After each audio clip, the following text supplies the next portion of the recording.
Bom, vamos recomeçar. Então, vamos... Deixem-me só...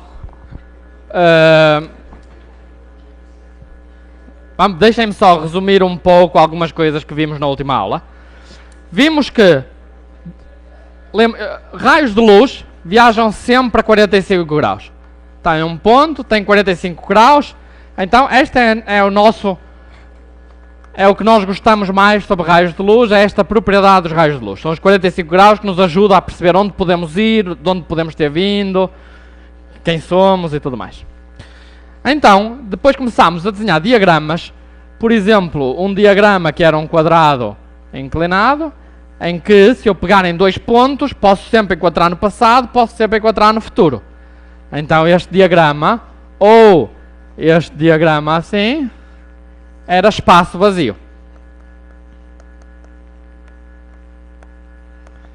Era um espaço que, se eu tiver dois pontos, posso sempre encontrar no futuro, posso sempre ter encontrado no passado. Este espaço, ok, era um universo em contração e depois expansão. Porque se eu tiver dois pontos aqui, eles já não se conseguem encontrar mais, mesmo que tentem. Então é porque o universo se está a expandir. Ok? Então, primeiro eu posso propor aqui como um problema para pensarem em casa, qual a diferença entre um diagrama como este, ou um diagrama como este, ou um diagrama como este. Qual seria a diferença entre este tipo de diagramas? Um que é mais um quadradinho, um que é mais estreito e um que é mais comprido. Ok? Então o problema...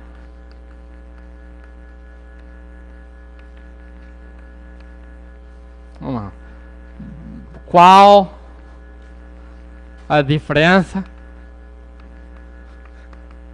Isto é, que coisas é que num universo podemos fazer, que no outro universo não podemos fazer? Como seria a vida? Quão diferente seria a vida neste tipo de universos? Neste ou neste? Todos representam um universo de expansão e contração, mas um pouco diferente. Pensem um pouco nestas diferenças.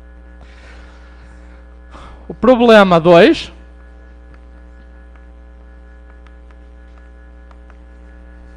Problema 2 pode ser qual seria este espaço-tempo.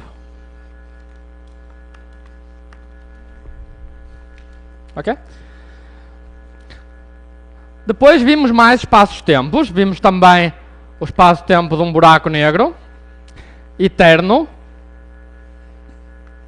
ou de um buraco negro que colapsou. Ambos têm esta propriedade que existe uma linha, esta linha amarela aqui ou esta linha amarela aqui, que eu, se passar, não posso sair mais. Raios de luz não conseguem sair do buraco negro, porque vão naquela direção ou naquela, não saem do buraco negro.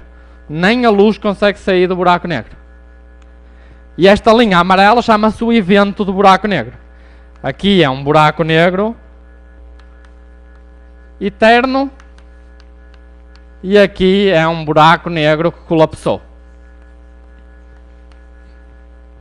Ok? E depois vimos buracos negros mais exóticos. E falámos um pouco, dissemos que este ponto aqui era um buraco de verme. Ok? Então, se eu tiver um buraco de verme é algo assim. Mas aqui estão 90 graus. Então, como estão 90 graus, naquele buraco de verme não dá para passar. Então agora podíamos imaginar que nós vamos nos aproximar do buraco de neve, deste buraco de verme, e levamos connosco muitas massas, estrelas, para tentar deformar o espaço-tempo.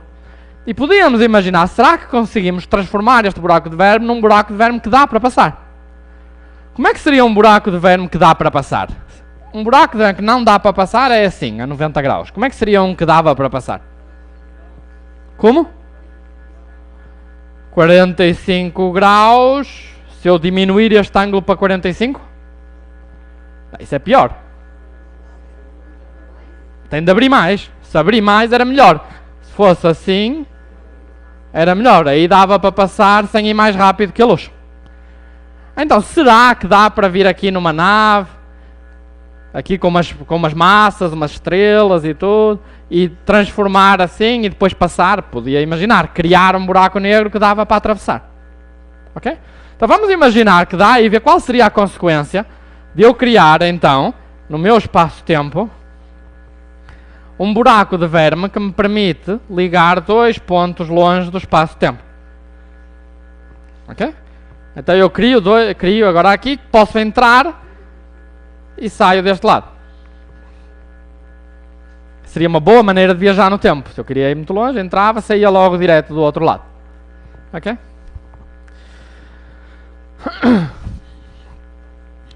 Então, vamos imaginar uma experiência só.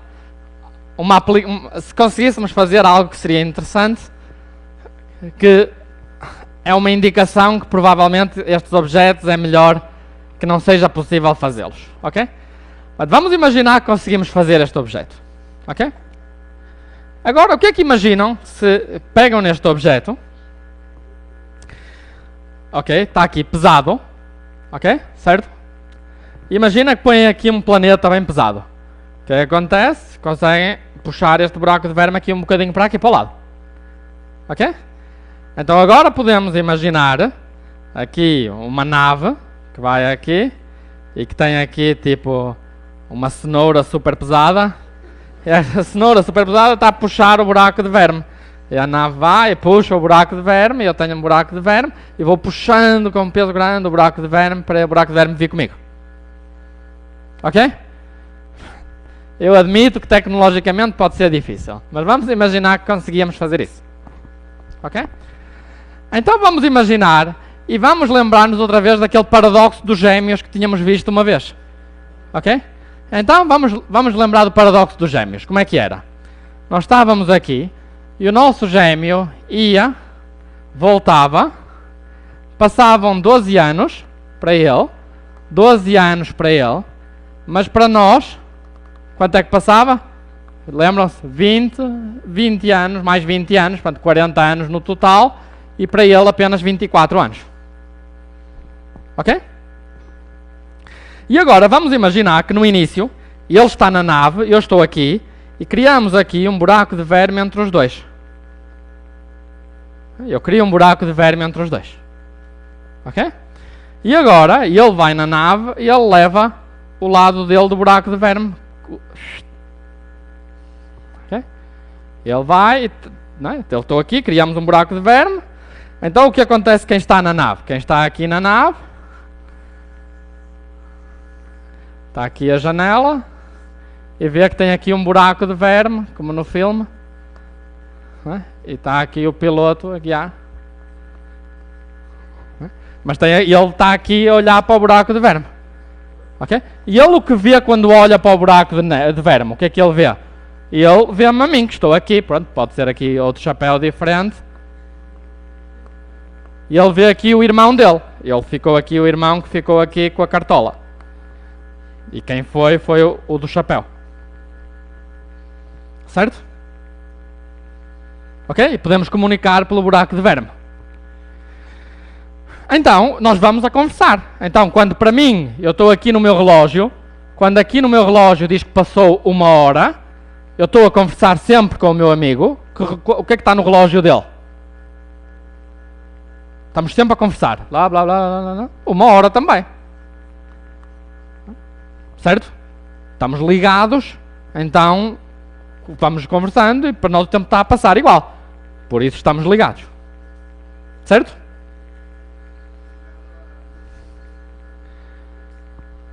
Nesse caso, quando eu aqui olhando pelo buraco de verme, eu olho para o buraco de verme, o que eu estou a ver, se aqui para mim está 1 hora, ali no relógio do meu amigo está 1 hora. Mas isso é o que eu estou a ver. É diferente do tempo que eu meço, porque o tempo de medida não é este tempo, é o tempo de radar, como tínhamos falado. Então aqui estou apenas a dizer, estou na nave, olho para o meu portal, estou a falar sempre com quem está no portal, estamos a conversar, passa 1 hora para mim, passa 1 hora para quem está no outro lado. Não. Aí se eu quiser ver o que ele está a fazer enviando sinais de radar para ele, isso é outra maneira de ver totalmente diferente. Aí eu observaria a dilatação do espaço, dilatação do tempo e tudo mais. Aí sim. Mas pelo buraco de verme, estamos ligados, por isso eu vou falando e vou vendo o que está a acontecer. Estamos, para nós, pelo buraco de verme, estamos um ao lado do outro, indo pelo buraco de verme.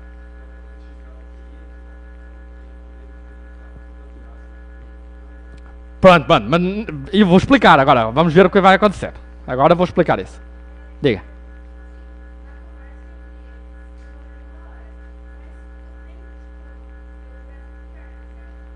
Sim, pelo buraco de verme, esta distância aqui pode ser muito pequena, então eu estou mesmo um ao lado do outro, pelo buraco de verme, sim.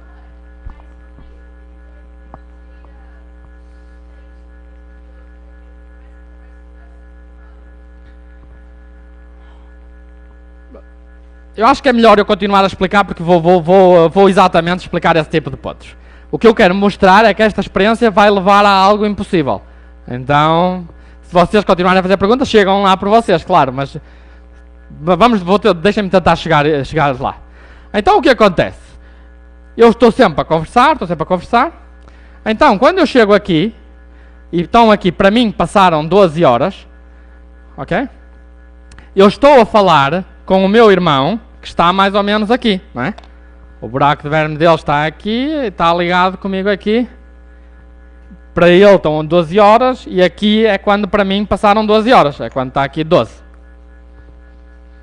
Certo? E quando para mim estão 14, é quando para eles estão 14. Estou a falar com quem está neste ponto aqui. Ok? Então imaginem que eu chego aqui para festejarmos e ele estar a voltar. Ok? Para festejarmos ele estar a voltar. O que é que eu faço? Deixem-me pensar. Para festejarmos ele estar a voltar. Deixem-me lembrar o que eu queria fazer.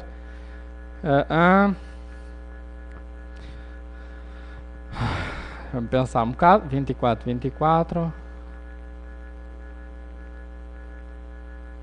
Ok, nada de especial. Ok. Então tudo bem. Agora aqui, este ponto, aqui ele diz-me, olha, vou começar a voltar. E eu que estou a falar por ele, pelo portal, digo, ok, até já. E ele começa a voltar. Ok? A certa altura ele volta. Ele está aqui no 24. E quando ele está no 24 aqui, ele está a falar comigo que está aqui no 24. Ele está aqui no portal. Então, nesta altura, este ponto aqui está ligado a este ponto aqui. Neste ponto, a Terra chegou à Terra e agora alguém pode entrar aqui neste portal e voltar para trás no tempo.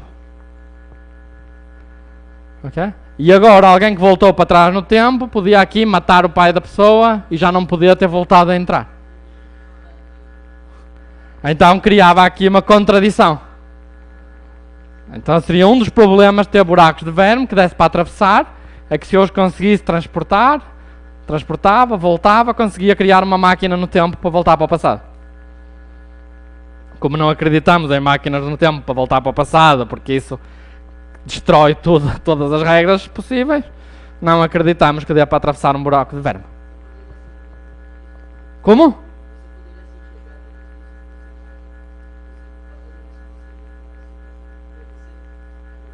Sim, claro, depois é tipo filme, tipo viagem para o futuro, aí posso fazer o que quiser, mas rapidamente começa a chegar a contradições e ninguém acredita que dê para viajar no tempo, obviamente. Sim.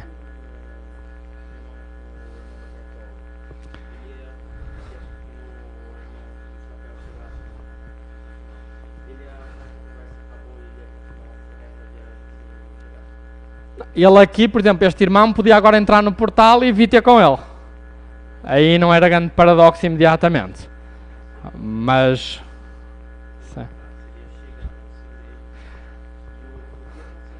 Sim, mas quando ele entrasse, chegava aqui, depois os dois iam encontrar-se com quem estava a chegar. Então você duplicava-se, criava um clone. Porque aquele ponto continua a existir, a chegada da pessoa. Ok? Bom, Vamos então agora, gostava só de falar um pouco sobre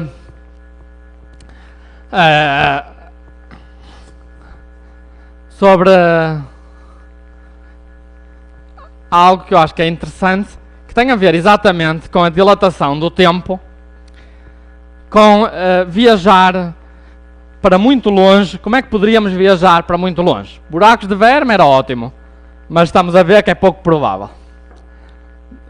E outra maneira, como eu poderia viajar para muito longe? Vamos imaginar que eu gostava de que estou aqui, okay? Aqui estamos na Terra, e o objetivo é ir para aqui, que é o centro da galáxia. Ok? Alguém sabe qual a distância entre a Terra e o centro da galáxia? Alguém tem um palpite? Da Terra ao centro da galáxia?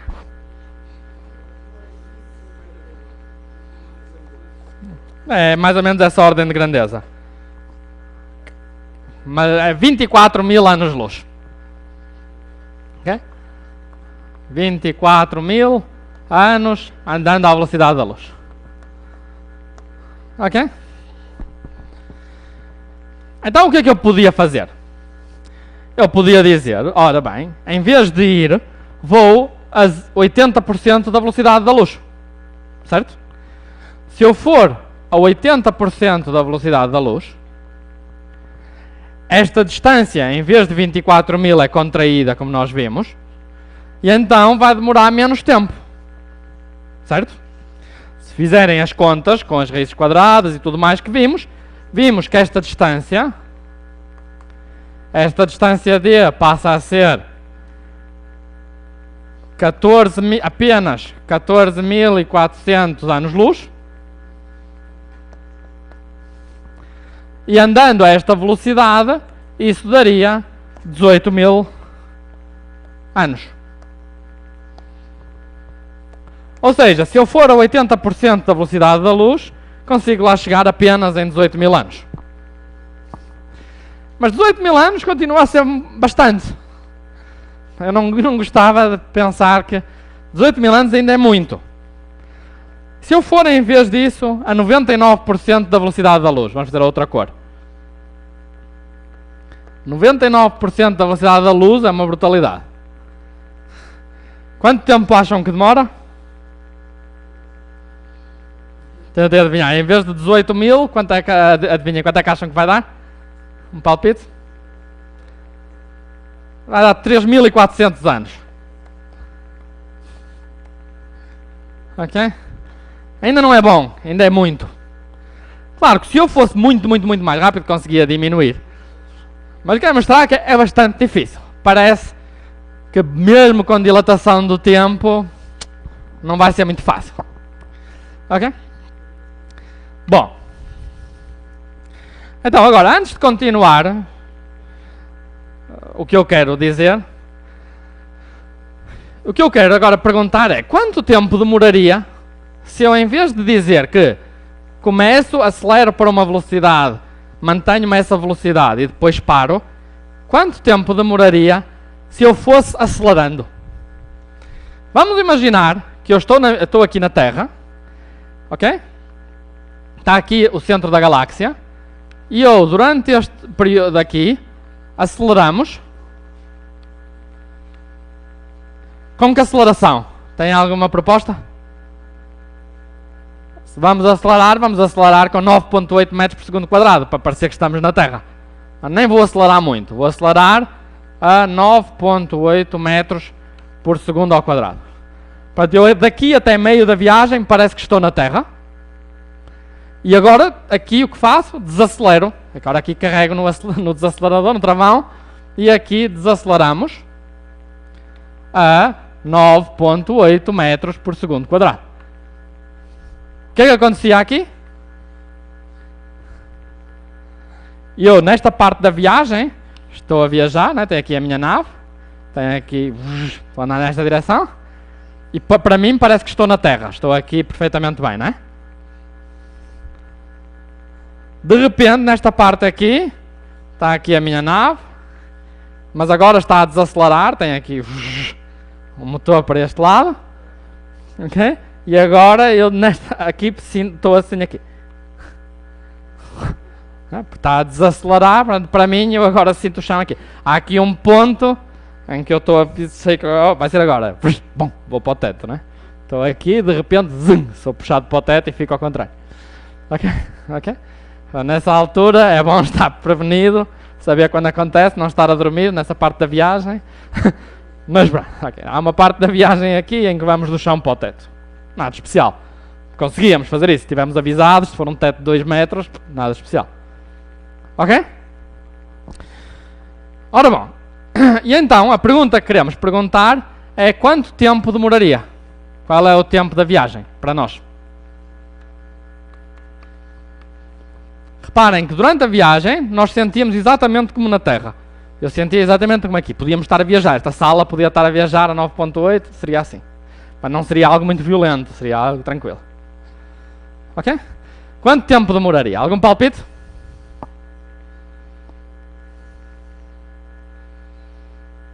Ok. Vamos ver. Mas eu primeiro, eu acho que provavelmente tenho de introduzir algo que vocês não sabem para responder a esta pergunta. Vamos dizer aqui que temos as quantidades que temos, é esta distância aqui, chamamos D. Então D é a distância, G é a aceleração, que é 9.8, ok? E C é a velocidade da luz. E eu vou escrever uma expressão que relaciona o tempo da viagem com estas 3 quantidades. Ok? Mas para explicar esta expressão, eu acho que tenho de vos ensinar o que é um logaritmo. Quem sabe o que é um logaritmo? Quem não sabe o que é um logaritmo? Algumas pessoas não sabem o que é um logaritmo. Quem não sabe o que é um logaritmo? 1, 2, 3, 4. Ok. Se calhar é melhor eu explicar o que é um logaritmo, mesmo para quem sabe, só para lembrar um pouco o que é um logaritmo, ok? Então, o que é um logaritmo?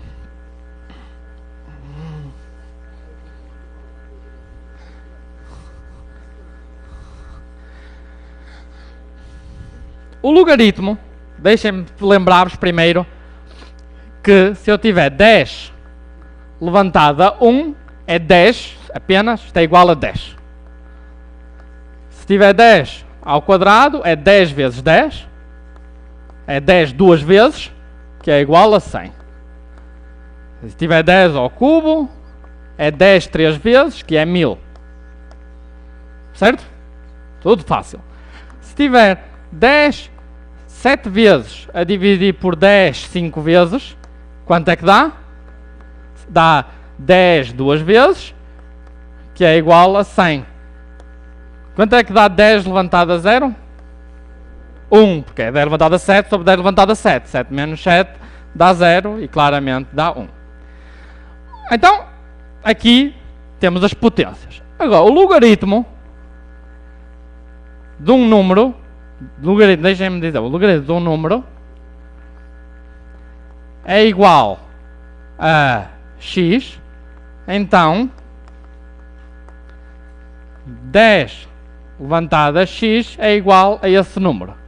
Isto é, o logaritmo de um número é quanto é que eu tenho de pôr na potência do 10 para obter esse número. Por exemplo, logaritmo de 10, quanto é que eu tenho de levantar a 10 para ter 10? 1. Logaritmo de 1, 0, porque 10 levantado a 0 é 1. Logaritmo de 100, 2. Ok? Então vamos desenhar o logaritmo. Vamos desenhar aqui a função logaritmo. Ok? Eu vou usar... Ok, vou começar aqui.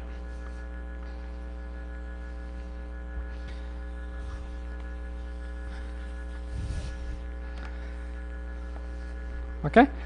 E vamos desenhar aqui a função logaritmo. Então, quanto é que dá logaritmo? Aqui está a função logaritmo. Quanto é que dá o logaritmo quando eu ponho aqui 1?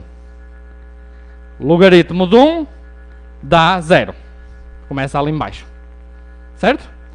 Agora põe aqui 2, 3, 4, 5, 6, 7, 8, 9, 10. Logaritmo de 10. 1, né? Dá 1. Vamos pôr aqui 1. Até vou pôr aqui mais em cima. Então começa aqui e vai por aqui. Quando é que dá 2? 100. 10, 20, 30, 40, 50, 60, 70, 80, 90, 100. 100. Está aqui 100. E quando está 100, está aqui o valor 2. Está aqui um pontinho. Okay? E quando é que dá 3? 1000. Já nem dá para desenhar. Seria aqui muito mais do que isto até. Aqui seria 1000. Estávamos 1, 2, 3. O que eu quero dizer é que, como vocês estão a ver, esta função cresce muito devagar. Quase não cresce. Ela começa a crescer, cada vez cresce mais devagar. 4 seria 10.000. 10.000 já seria ali.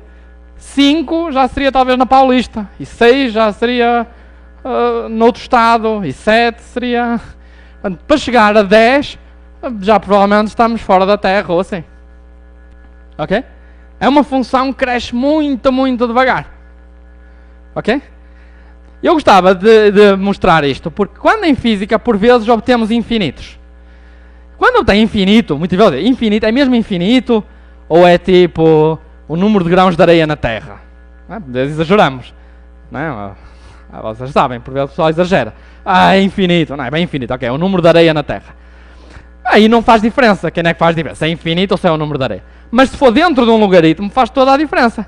Porque logaritmo do número de grãos de areia na Terra não é nada infinito. É para aí 34 ou coisa assim. É um número razoável. Ok? Então, os logaritmos têm este poder. Crescem mesmo devagar.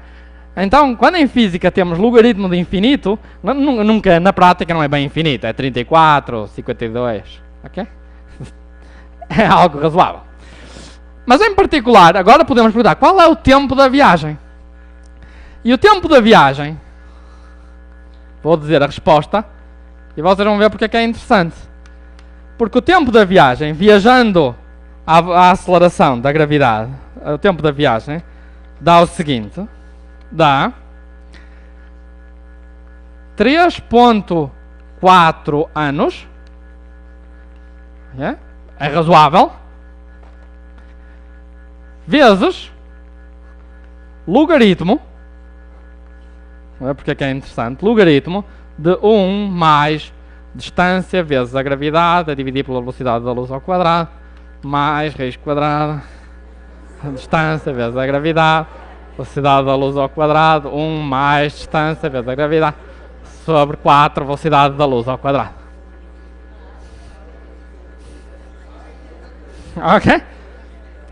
É evidente que é isto que dá a conta. Ok? É só isto. Então reparem, o que está lá dentro, imaginem que a distância é gigantesca. Se a distância é gigantesca, esta quantidade aqui, distância vezes a gravidade a dividir pela velocidade da luz, até pode ser gigantesco. Se for gigantesco, este 1 não importa. Ok? Então fica esta quantidade vezes a mesma coisa ao quadrado, posso tirar a raiz quadrada, e este 1 não importa. Então basicamente o resultado é o dobro desta quantidade aqui. Ou seja, dentro do logaritmo está muito complicado, mas se a distância for muito grande, tudo o que está aqui dentro é mais ou menos só d guia sobre c ao quadrado. Não é assim tão complicado. Okay? Isto é o que acontece se d for enorme. Se d for enorme, o que eu fiz aqui foi, d é enorme, então este 1 é pequeno comparado com isto. Ignorei o 1, a raiz quadrada desapareceu, ignorei este 1 e deu este resultado aqui. Então mesmo que a distância seja enorme, tem um logaritmo disto. Agora vocês imaginem, esta quantidade aqui é 10 com muitos zeros, com tipo 30 zeros. Nada especial, então o logaritmo dá 30. Então estão a ver, mesmo que esta distância seja gigantesca, o que vai acontecer é que o tempo vai dar 3.4 anos vezes uma coisinha qualquer. E na realidade, o tempo de viagem, se vocês perguntarem quanto tempo demora, o tempo demora 19 anos. Ou seja, se forem a viajar com aceleração constante, demora 19 anos a chegar ao centro da galáxia. para quem está a viajar, e deixem ver se eu me lembrei do nome certo.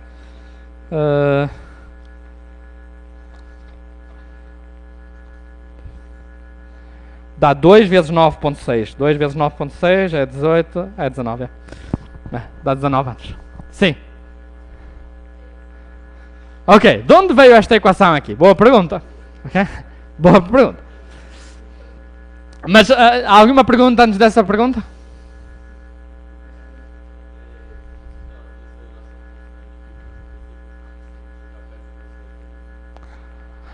Para quem está na nave, nada. Quem está na nave é mesmo a experiência exatamente igual à da Terra. Para quem está na nave, eu estou exatamente como na Terra, nunca noto nada especial, acelero sempre mais um bocadinho. Tinha de estar sempre a pôr combustível no motor para ir acelerando. O problema é que não vou acabar por ficar sem combustível a meio da viagem. Porque manter uma aceleração de 9.8 de uma nave precisa de imenso combustível, esse seria o problema. Mas para quem está na nave, o que está a acontecer é exatamente a aceleração normal aqui da Terra. Não é algo difícil. Nós conseguimos fazer acelerações de 9.8 com um elevador a puxar. Nos parques de diversão fazemos isso todos os dias, a puxar para cima e para baixo. Isso é fácil. Então, tecnologicamente, a cada segundo na nave é muito fácil. O problema é manter isso durante 19 anos. Mas cada minuto, cada hora que passa na nave é normal. Não é algo tudo tecnologicamente razoável. Sim?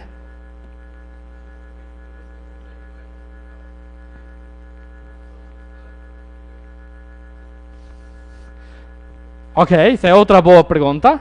A pergunta é, se eu estou a acelerar, a minha velocidade está a aumentar, mas não pode aumentar mais do que a da luz. Mas aí temos de ter cuidado, porque a aceleração não significa aceleração para quem está na Terra. Significa aceleração para quem está na nave. E para quem está na nave, acelerando constante, não dá uma curva cuja velocidade passa a velocidade da luz para quem está na Terra. Ok? Então eu posso começar a responder às duas perguntas que me fizeram, escrevendo primeiro qual a trajetória da nave aí da Terra até ao centro da galáxia. Vou escrever qual a trajetória. A trajetória é a seguinte: x de t, okay, é igual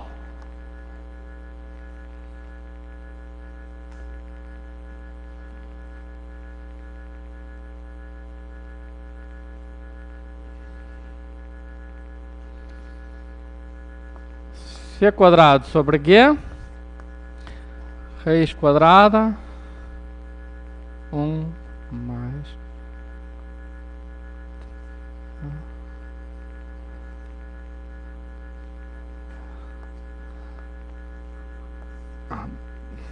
deixem-me confirmar.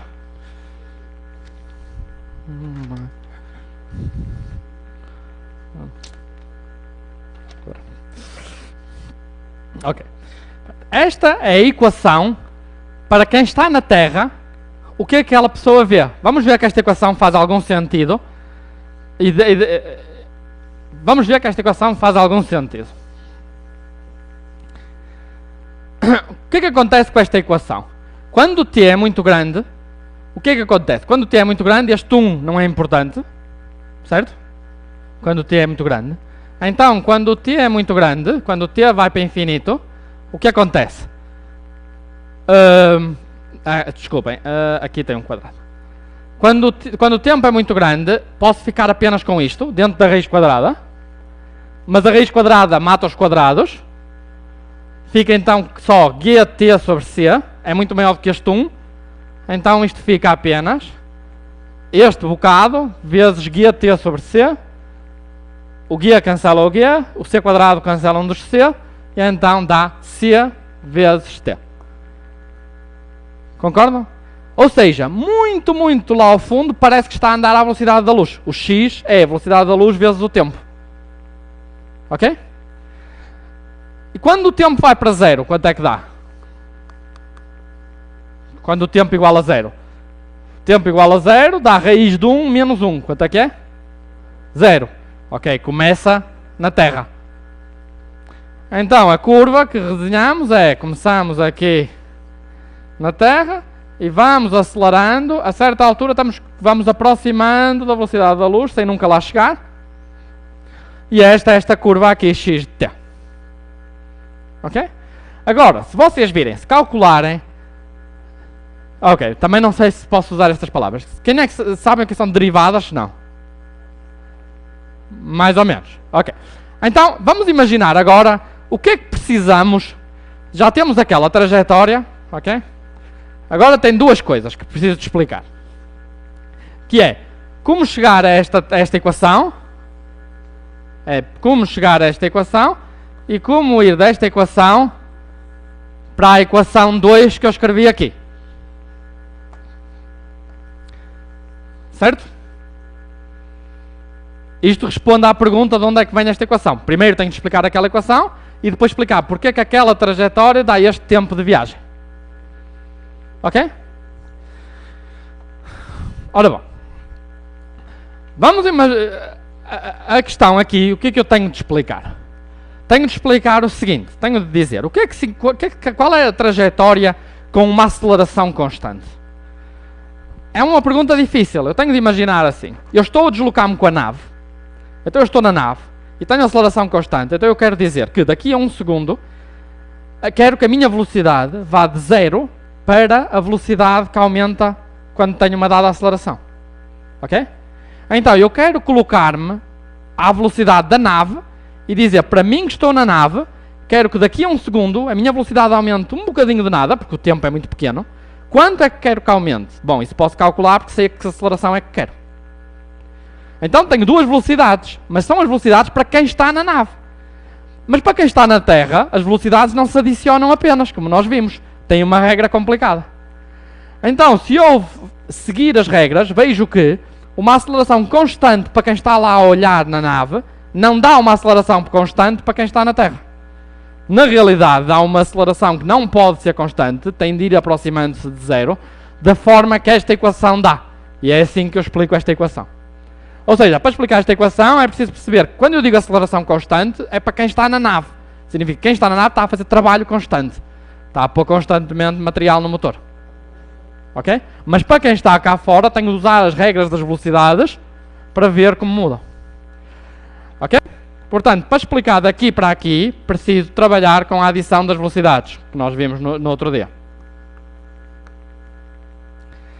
Mas preciso saber mais. Preciso saber como calcular a velocidade instantânea num ponto. O que é a velocidade? É quando aumenta o x um bocadinho. Quando é que o t aumenta? Então, é a inclinação desta curva aqui. Certo? Esta é a inclinação da curva. A inclinação da curva a cada ponto é a velocidade instantânea da curva. Então, eu preciso de olhar para uma curva e saber dizer a velocidade t, que é o declive, ou a inclinação, de uma curva. Ou de uma função. Então, eu preciso ter uma função e saber olhar para a função e dizer como é que eu olho para um ponto e sei qual é a inclinação da função. E isso é uma área da matemática que se chamam derivadas. É como olhar para funções e saber qual é a inclinação em cada ponto. Isso é o que é uma derivada. A derivada é a inclinação de uma função num ponto. Ok? Mas precisamos de mais, porque imaginem que conseguimos calcular estas velocidades. Se conseguíssemos calcular estas velocidades, estas tais derivadas em cada ponto, eu em cada ponto conseguia calcular quanto tempo passou na nave comparado com o tempo que passou para mim. Certo? Mas depois tinha de fazer a seguir outra vez no ponto a seguir, porque mudou. E depois tinha de fazer outra vez no ponto a seguir, porque mudou. Ou seja, tenho de aprender duas coisas. Uma coisa é como calcular a inclinação de curvas, para saber as velocidades a cada ponto. Primeira coisa. Segunda coisa, como consigo calcular, somar sobre bocadinhos em curvas? Como consigo tomar em conta um bocadinho, mais um bocadinho, mais um bocadinho, ou seja, somar vários bocadinhos de tempo ao longo de uma curva? Preciso saber bastante coisas sobre curvas. Como calcular a inclinação e como somar intervalos pequeninos ao longo de uma curva. Tipo, como calcular o comprimento de uma curva complicada. Ok? É algo que aparece muitas vezes. O Newton, quando estava a estudar os corpos, como é que eles se movem, ele sabia, a velocidade nem sempre é constante. Por vezes tenho curvas complicadas. E ele disse, eu preciso saber isso, preciso saber a inclinação. abri os livros de matemática, nenhum livro de matemática diz como se calcula inclinações de funções. Mas ele disse mais, também preciso de saber somar bocadinhos para calcular o que acontece. Abriu livros de matemática, também nenhum livro explica como adicionar bocadinhos. Então o que é que o Newton fez? Desenvolveu uma área inteira da matemática que se chama cálculo, que é a área de calcular inclinações de funções e somar bocadinhos de função. Então estas duas operações chamam-se derivadas e integrais, e é o que é preciso para não só chegar a esta expressão, como chegar desta expressão a esta. Para chegar a esta expressão, eu preciso de conseguir somar os bocadinhos de tempo todos de uma função que está a mudar. E isso chama-se integrar uma função. É o contrário de derivada, na realidade. Então, existe toda uma área da matemática muito bonita, que se chama cálculo. E é o cálculo que nos permite chegar a este tempo de viagem. E para explicar isto, eu teria de explicar primeiro como calcular derivadas e depois como adicionar bocadinhos de função. E aí conseguia explicar como reproduzir este tempo. Aqui. Ok? É algo simples, conceptualmente. É só sobre calcular inclinações e somar bocadinhos. Mas precisam de desenvolver uma nova matemática, como o Newton fez. E como vocês estão a começar a aprender derivadas e quando forem para a universidade vão aprender os integrais. Ok? Mais perguntas? O que é incrível desta expressão, deixem-me resumir mais uma vez, é que não importa que distância ponham aqui. Imaginem que em vez de porem até ao centro da galáxia, dizem quero ir 10 vezes mais. Ok? 10 vezes mais, nada de especial. Aumenta um ano. Porque 10 vezes mais dentro de um logaritmo, se eu multiplicar por 10, aumento o expoente por 1. Ou seja, se eu disser não quero ir até ao centro da galáxia, quero ir 10 vezes mais. Ok, em vez de 19 anos demora 20 anos. Okay? Esse é o poder do logaritmo. É que demora mesmo muito pouco tempo. Ainda melhor, porque no centro da galáxia tem um buraco negro. Então se nós viajarmos, podemos viajar 19 anos, ficar um ano perto do buraco negro, onde o tempo passa mais devagar também, e depois voltar, nós vamos ter, vocês vão ter, a maioria deve ter 17 anos, provavelmente, não? Vão ter 37 anos e aqui, pronto, já passaram tipo 30 mil anos ou coisa assim, aqui na Terra. Ok? Seria uma boa maneira de viajar para o futuro. Muito bem. Alguma pergunta? Sim?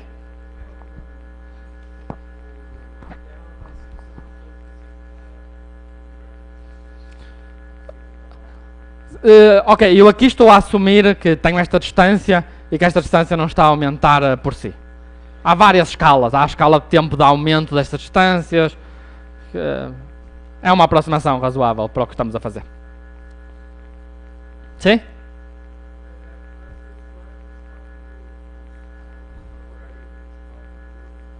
Para quem está na Terra, sim. Mas para quem está no fotão demoraria 0 anos, porque para o fotão o tempo não passa.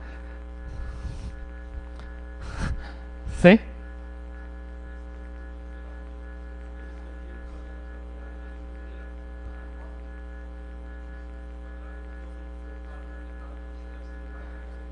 Esta metade demora 9.5 anos, esta metade demora outros 9.5. 9.5 mais 9.5 dá 19.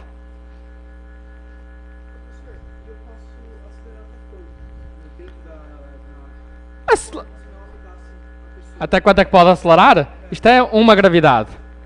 Mas nós conseguimos mais. Por exemplo, os jatos de guerra aceleram tipo 10G, por exemplo.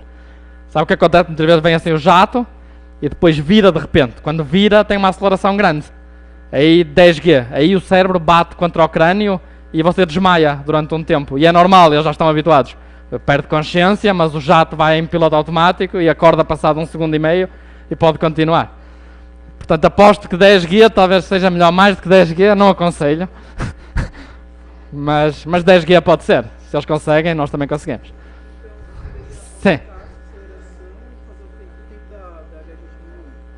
Sim, se aumentar a aceleração, sim.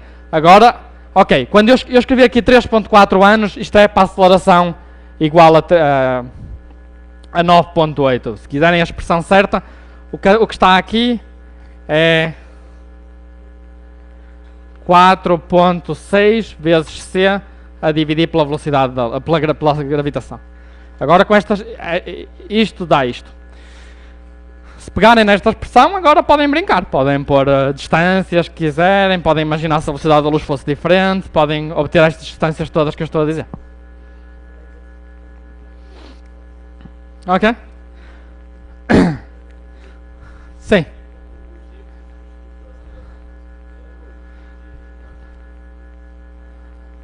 O G é a aceleração. O G é 9, para mim é 9.8, mas se quiser acelerar mais devagar, põe lá outro valor. Mas você vai ver que, por exemplo, se puser o... sim, pode pôr outro valor. Sim.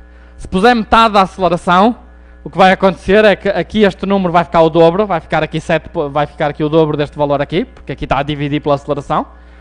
O que está no logaritmo também vai mudar, mas o mais importante é que isto muda. Porque isto não está dentro do logaritmo. Então, se for a metade da aceleração, vai aí para uns 40 anos, mais ou menos. E se for ao dobro da aceleração, vai para 10 anos. Mais perguntas?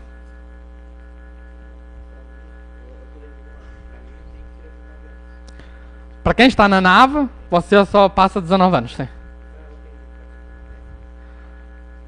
O tempo para quem está na Terra, eu tinha de calcular, precisava de calcular, não calculei, mas é fácil, mas não calculei. É outro tempo diferente, é muito mais tempo, mas tinha de calcular. Mais perguntas?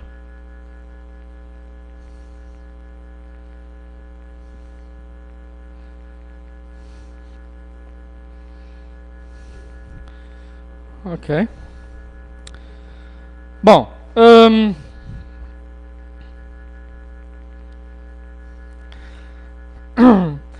eu gostava agora de falar um pouco, gostava de recomendar um livro e talvez aproveitar esta oportunidade para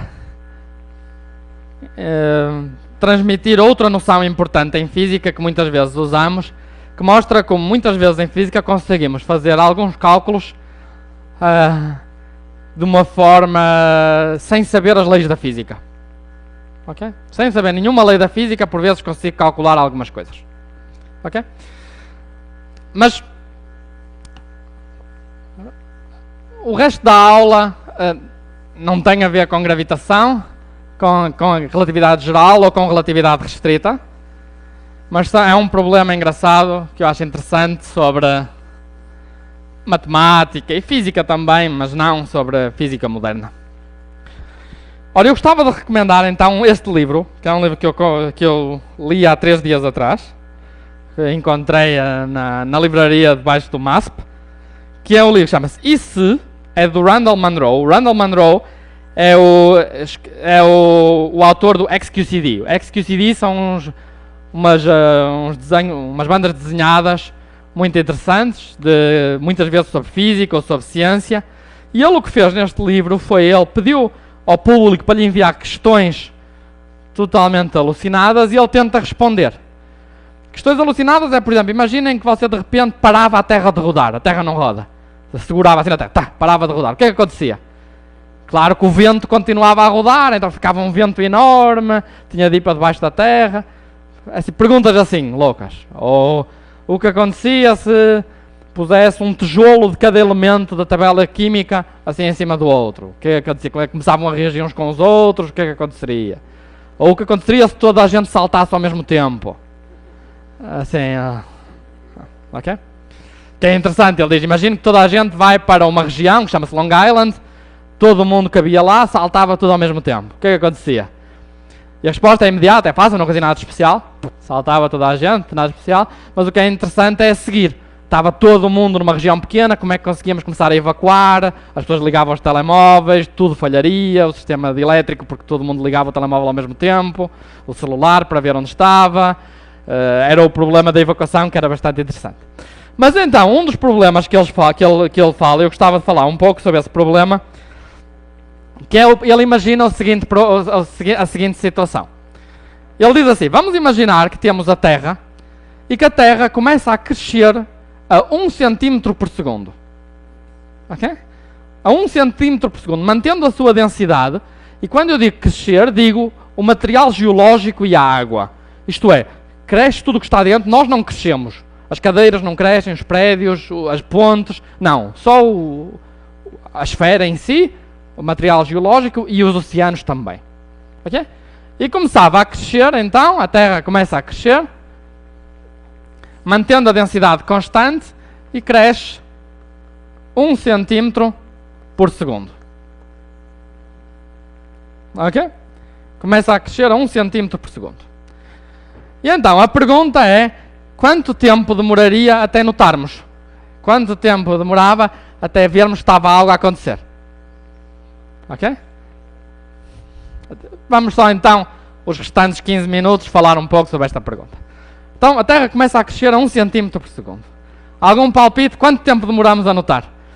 Deixem-me só dizer uma coisa. No início notamos logo, porque quando ela treme a primeira vez, você sente assim alguma coisa. Mas aí pensa que foi um pequeno tremor de terra. A seguir, passado o primeiro segundo, a velocidade é constante, não dá para saber. É como quando tínhamos dito que se eu acordar num trem, não sei se estou no trem ou não. Ok? Portanto, ignoramos o primeiro segundo. Quantos segundos ou quanto tempo acham que demoraria até começarmos a notar? Palpites. 1 minuto, diz alguém, ou menos de 1 minuto. Mais. Um dia a crescer a 1 centímetro por segundo. Mais palpites. 1 mês, mais. 23 anos, ok. Bom, uma das pessoas acertou. Mais ou menos. Bom, na realidade, a primeira coisa que falharia, ou uma das primeiras coisas que falharia, era o GPS.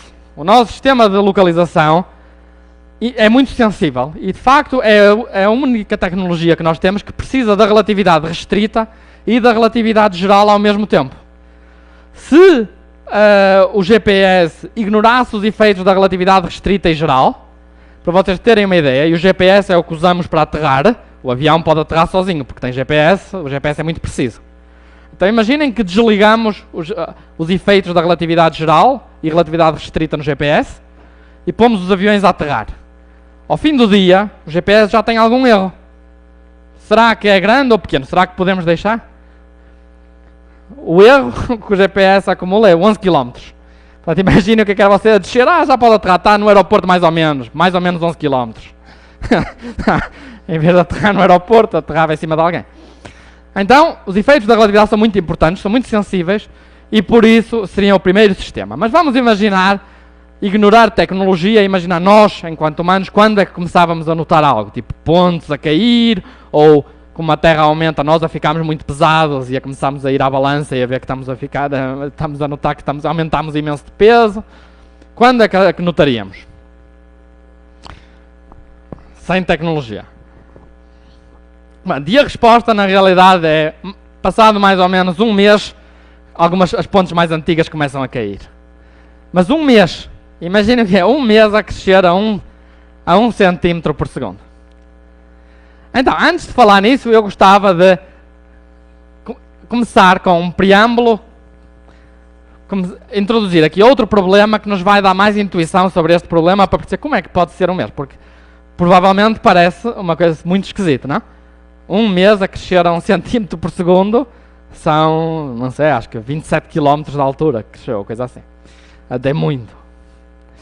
Então, vamos imaginar o experimento seguinte antes de pensar neste problema.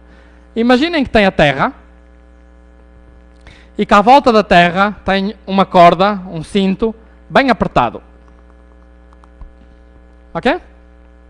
Tem aqui um cinto bem apertado, está a Terra apertadinha. E eu o que vou fazer agora é, vou cortar este cinto e acrescentar aqui mais 1 metro. Vou cortar o cinto, ponho lá mais 1 metro de corda, para ficar um bocadinho mais folgado. Ok? E agora, o que vou fazer é perguntar, ok, agora ficou um pouquinho mais folgado, o que é que eu consigo passar aqui por baixo do cinto? Se eu agora alargar o cinto todo, o que é que consigo passar por baixo? Consigo passar uma folha de papel, ou, por exemplo, um rato pequeno? Uma folha de papel, consigo? E um rato. Quanto é que acham que levanta? Quanto é que a corda acham que levanta? Eu acrescento 1 metro aqui num ponto só, depois tem aqui a corda e eu ponho aqui mais 1 metro. E agora levanto um bocadinho na terra toda. E, na realidade, boas respostas. Na realidade aumenta muito. Muitas pessoas pensam que vai aumentar um bocadinho muito pequenino, quase nada. Mas aumenta muito. Porque, quanto é que aumenta? Qual é o diâmetro deste fio, o novo diâmetro? É 2π vezes o raio da Terra, não é? Mais 1, que é 1 metro. Isto é o novo diâmetro. E esta quantidade é igual a 2π vezes o raio da Terra mais a altura. Não é? Porque ele ficou todo afastado. Então, se abrirem o parênteses, vem que o 2πr cancela com 2πr e a altura é 1 metro a dividir por 2π, que dá mais ou menos 20 centímetros. Então é curioso que acrescentando 1 metro de corda, conseguem levantar a corda e passar um leão por baixo em qualquer ponto da Terra. Só acrescentando 1 metro. O que é que conseguem passar mais? Conseguiríamos passar uma girafa?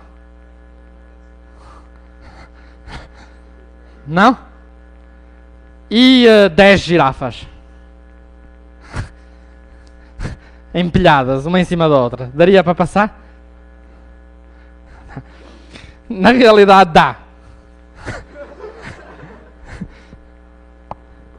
Algum palpite?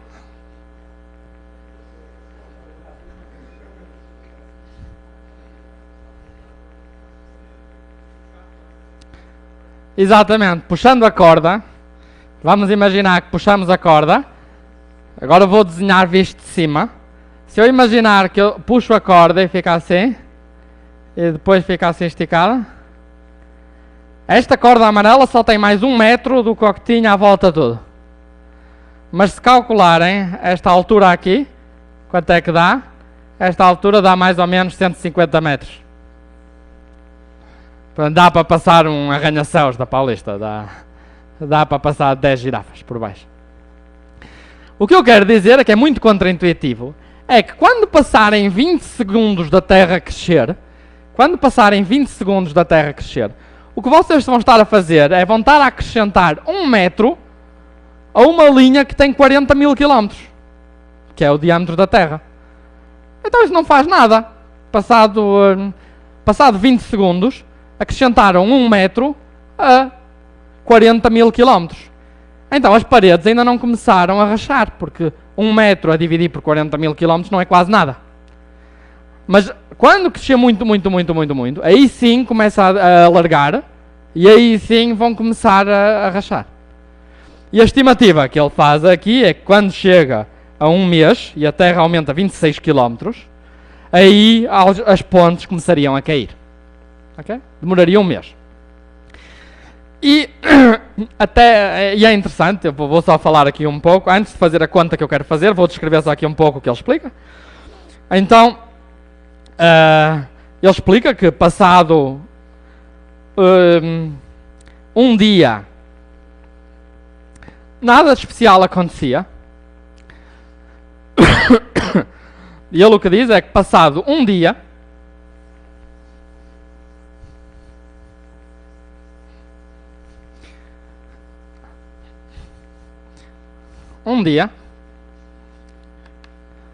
nada de especial aconteceria, exceto uma coisa.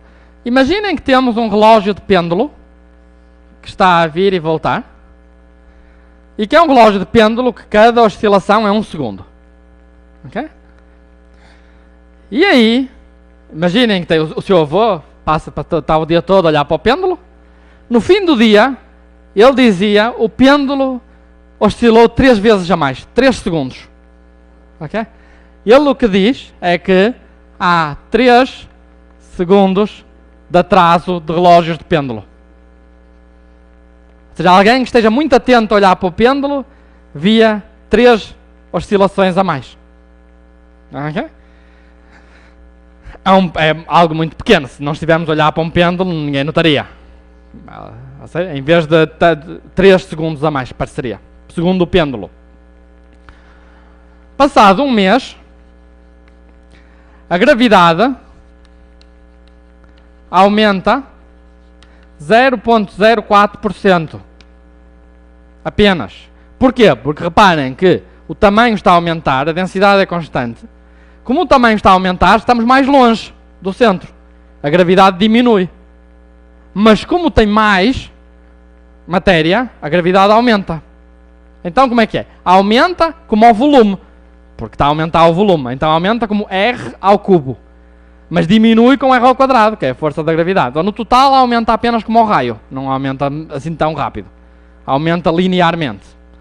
Então como aumenta linearmente, podem ver que passado um mês o raio aumentou 0,04%, então a gravidade aumentou 0,4%. Ou seja, se tiver uma balança eletrónica, passado um mês já começa a notar no segundo dígito que o seu peso está a mudar. Mas é algo que é normal. As balanças eletrónicas, quando você compra uma, tem de depois verificar noutro lugar do planeta, porque tem variações de altura comparáveis com isto. As balanças têm pesos diferentes em vários lugares do mundo. Mas o que aconteceria é que um mês já é suficiente para ao alargar começar a criar, a rachar e a fazer com que algumas pontes começassem finalmente a cair.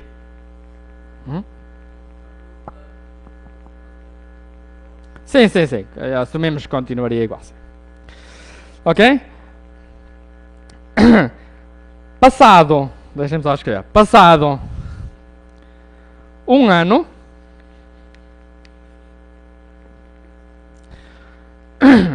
a gravidade está 5% mais forte.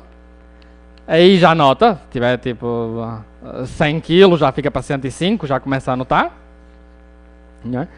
E passado 5 anos, a gravidade está 25% mais forte. E 40 anos está 3 vezes mais forte. Ok? Deixem-me só dizer alguma coisa. Quando começa a passar tanto tempo, e entre 40 e 100 anos, a gravidade está tão forte que começa a ser difícil andar. Aliás, nesta altura já é difícil. Alguém que tem 70 kg já está a pesar 210 kg. É difícil andar agora. Então, aqui nesta altura, o que acontecia é, passado 40 anos, os seres humanos nessa altura teriam construído piscinas, estariam todos dentro de piscinas, porque em piscinas andam melhor, em domos, onde a pressão do ar era controlada, porque se não fosse controlada, o sangue não tem força suficiente para bombear o sangue até à cabeça. E a partir de 100 anos, nem isso aguentaria, a partir de 100 anos a gravidade estava 6 vezes mais forte, e aí morria todo mundo. Ok? 100 anos não daria mais. Algo interessante acontece passado 300 anos. Passado 300 anos, a Terra cresceu bastante, a Lua está aqui, e agora a Terra já está relativamente próximo da Lua, passado 300 anos, a crescer a 1 cm por segundo, de tal forma que a Lua tem uma gravidade que a mantém intacta, não é? É a gravidade da Lua que a mantém intacta. Mas agora que a Lua está tão perto da Terra, este pedaço da Lua está mais perto do que este. Então é como a história do Romeu a quem arrancaram a cabeça. O que acontece é que este pedaço tem uma força devido à Terra muito maior do que este, e então este pedaço vai se separar daquele pedaço. E então, passado 300 anos, a Lua vai fragmentar e vamos passar a ter anéis, como Saturno. Passávamos a ter pedacinhos, desfaceria em anéis. Ok? E no livro ele fala muito mais, é muito interessante, mas em particular ele diz a certa altura que os relógios de pêndulo, em vez de 3 segundos, acho que passado um ano está 5 dias atrasado. Ok? E então, nos restantes 5 minutos, eu gostava de explicar porque que isto é verdade. Porque que o relógio de pêndulo atrasaria 5 segundos. 3 segundos. E é um bom exemplo porque normalmente vocês não têm a matemática suficiente para estudar o movimento de um pêndulo, que é um movimento complicado, e qual é o movimento do pêndulo, o que é que aconteceria quando a gravidade está a aumentar. Seria um problema que pensariam que provavelmente não sabemos suficiente, não sabemos as leis para conseguir chegar a este resultado. Ok? Mas dá para chegar, usando o que em física nós chamamos, que muitas vezes não sabemos as leis da física, mas conseguimos chegar a resultados usando o que se chama análise dimensional. E eu gostava de vos ensinar um pouco o que é isto da análise dimensional e como podemos usar para mostrar que isto acontecia. Que se a Terra começasse a crescer, passado um dia, os relógios estavam 30 segundos atrasados. 3 segundos atrasados. Ok?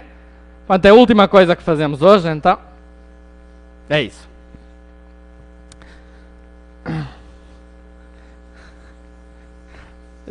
Muito depois de 300 anos, a Terra continuava a crescer, mas aí já não crescia linearmente, porque ela tentava crescer linearmente, mas a gravidade era tão forte que começava a criar mais lava no centro da Terra, e em vez de crescer até começava a diminuir de tamanho. E a certa altura seria tão pesada que formaria um buraco negro. E aí começaria a absorver os planetas à volta. Bom, mas então, antes do buraco negro, antes de destruir a Lua, os relógios de pêndulo atrasam 3 segundos. E eu gostava de falar um pouco sobre estes 3 segundos de atraso do relógio de pêndulo. Ok? Vamos tentar fazer uma conta que mostre estes 3 segundos.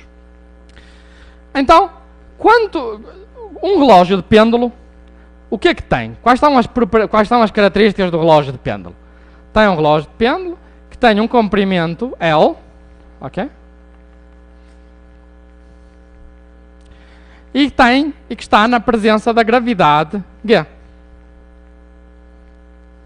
Certo? Isto são as duas quantidades do pêndulo. É o tamanho do pêndulo e a gravidade. Certo?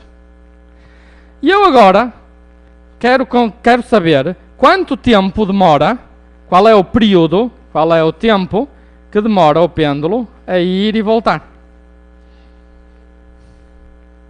Ok? E não quero resolver equação nenhuma. Quero escrever o resultado. Ora, o resultado é algo em segundos, porque é um tempo. Certo? O comprimento é algo em metros. É qualquer coisa, metros. A gravidade é qualquer coisa, metros por segundo ao quadrado. E eu quero segundos, não quero metros, quero segundos. Qual é a única maneira de fazer uma combinação de L e de G que os metros desapareçam? Dividir um pelo outro. Então, G sobre L é igual a qualquer coisa vezes segundo. Ok, vamos fazer ao contrário. L sobre G é qualquer coisa vezes segundo ao quadrado. Certo? Metros cancela e dá qualquer coisa em unidades de segundo ao quadrado. Concordam? Então, raiz quadrada. Desculpa. Raiz quadrada de L sobre G é qualquer coisa vezes segundos. Ok? E é a única quantidade que dá segundos. Ok? Então, o tempo de ir e voltar, eu não sei o que é, tem aqui um número qualquer, vezes raiz de L sobre G. Sem conta nenhuma. E o que eu vejo é que o tempo que demora, quando a gravidade aumenta, o tempo diminui, isto é, quando a gravidade aumenta, oscila mais rápido. Se for um pêndulo grande, demora mais tempo a oscilar. Faz sentido, mas não era óbvio que fosse com a raiz quadrada e um em cima do outro, mas é a única maneira, tem de ser. E assim eu obtive um resultado que antes não sabia, apenas usando o que se chama análise dimensional, é vendo as dimensões e vendo que é a única combinação que podia ser que dava um tempo. Ok? E então o que é que eu sei? Eu sei que o tempo que o pêndulo demora a ir e voltar, no início, quando começou a Terra a expandir, é 1 segundo. Certo? Não. Porque a massa da bolinha tem unidades de quilograma. Então se eu multiplicar, já não consigo ter segundos. Então a única maneira é não pôr lá. Não. Então, o tempo de início é 1 segundo. Então qual é o tempo que o pêndulo demora a ir e voltar num dado instante de tempo t em que a Terra está a expandir? Ok? Vamos ver o que é. É igual ao seguinte. A gravidade está a aumentar, certo? A gravidade está a aumentar linearmente com o raio, certo? Como? O raio da Terra aumenta e a gravidade aumenta linearmente. O L continua o mesmo todo o tempo, exatamente. Então, a única coisa que importa é a gravidade estar a aumentar. Então, o que eu sei é que o tempo, aqui em baixo, vai estar dentro de uma raiz quadrada, e aqui em baixo vai ter o raio da Terra, mais t, se eu estiver a medir em centímetros. Por cada centímetro que passa, o raio aumenta, então a gravidade aumenta. E quando o tempo igual a 0, eu quero que dê 1. Então a constante que falta é R. Ok? Isto é uma constante falta. Eu não sabia qual era a constante, sabia apenas que a dependência do tempo era aqui assim, e sei que quando o tempo é 0 dá 1. Então ponho aqui R assim. Ou seja, sem conta nenhuma, consegui perceber quanto é que o tempo, o relógio demora ao longo do tempo. Passado 10 segundos, em vez de demorar 1, já demora um diferente um pouquinho. Ok? E então agora, o que é que queremos fazer então? Queremos fazer aqui, queremos representar, desenhar assim aqui. Quanto tempo é que o pêndulo demora a ir e voltar? E marcar aqui no tempo, ok? Marcar o número de segundos que demora num dia. Marcar aqui quantos pontos são. Num dia temos 24 horas, 60 minutos, 60 segundos. Certo? E em cada ponto aqui, representamos este valor. Começa no início, quando começa, dá 1. Ok? E no fim, quando a gravidade aumentou, deu algo mais pequeno do que 1. Deu algo... Como é que é aquilo? Vamos ver qual é. Deu algo assim.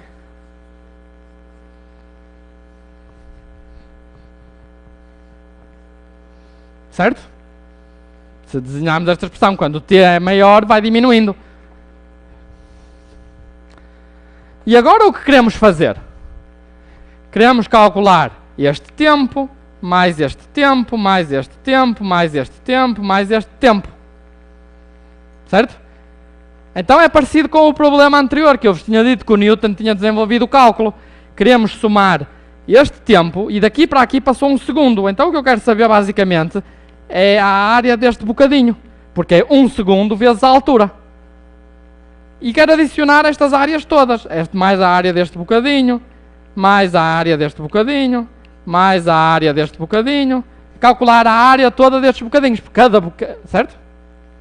Então o que eu quero saber é basicamente a área que está aqui debaixo. Esta área aqui amarelo.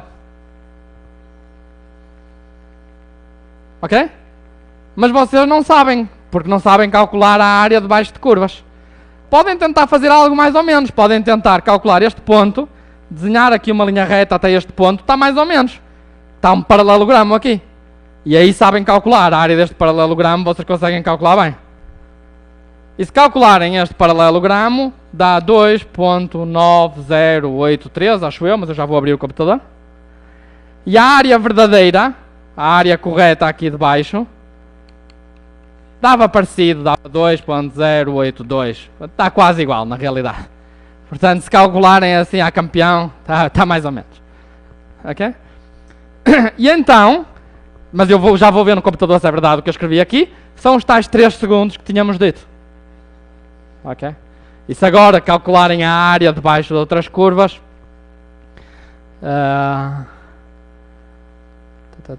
deixem-me ver, onde está isso?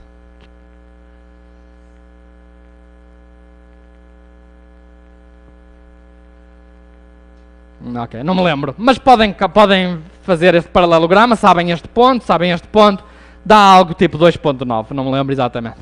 Mas dá muito próximo da área verdadeira. Mas imaginem que até vocês viam no desenho que estava errado, que não era bem igual. O que é que podiam fazer para fazer um pouco melhor? Podiam, em vez de calcular logo daqui para aqui, podiam dizer, ok, vou calcular primeiro este paralelograma e depois este paralelograma. Vai estar um bocadinho melhor. Podem sempre melhorar e calcular um pouco melhor, até acharem que já está razoável. E quando virem que o número não está a mudar muito, é porque já estão a calcular bem a área. Ok? Mas existem maneiras matemáticas de calcular a área exata. Esse é o tal cálculo que o Newton desenvolveu. Mas assim se explica os 3 segundos, e se vocês lerem o livro e veem que os relógios a certa altura se atrasam 5 dias e tudo, é assim que podemos calcular o que está a acontecer. Então na próxima semana vamos para o muito pequeno. Obrigado.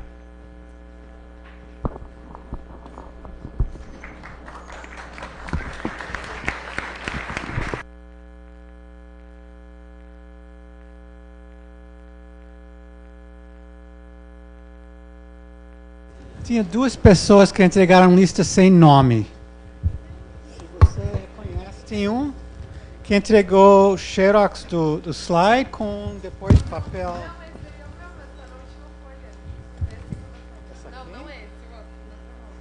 Essa? Seu nome tá. Tá, mas tem 2. Teste se você conhece. Ah, sim. Não tem ninguém que conhece?